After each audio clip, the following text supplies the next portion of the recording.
sûr wax ji jar na ko jaru ko jar na ko boo leen bëggee tontu ñi nga xam ne wax rek mooy seen métier xanaa ñu xool rek si ñun ñenn ñoo xam ne dañ leen di féetale liggéey boobu parce que tam bon foog nga wax parce que boo waxul nit ki wax ay kàcc day dem ba jàpp ne moom moo am dëgg alors que li muy wax dara du si dëgg dara donc foog mu am quand même ñuy tontu tuuti di dindi tuuma di teg li dëgg mandat bi par exemple ku ne xam na ne et c'est là où je dis un intellectuel ne peut répondre de cette qualité que s'il a au moins l'honnêteté. Un intellectuel qui n'est pas honnête n'en est pas un. N'en est pas un. L'honnêteté intellectuelle recommande que même si tu es partisan, sur un débat, tu ne peux pas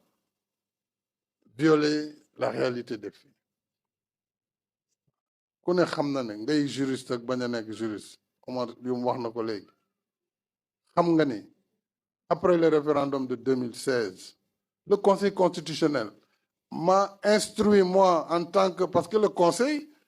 prend des décisions qui sont applicables par toutes les autorités quel que soit leur rang parce que man dama defoon mu compter le mandat de 2012 et ñu réduire ko il a dit il faut enlever cette disposition transitoire parce que ce mandat est hors de portée de cette réforme loolu kay leer na bu ñu le mandat est de 5 ans nul ne peut faire plus de 2 mandats non du ñu wax 5 ans dañu naan rek nul ne peut faire mais nul ne peut faire amul lu ko jiitu ah non nul ne peut faire 2 xam nga ñoom bu ma leen toppoon kon déclaré naa bu yàgg sama candidature su ma leen toppoon ñoom du ma leen topp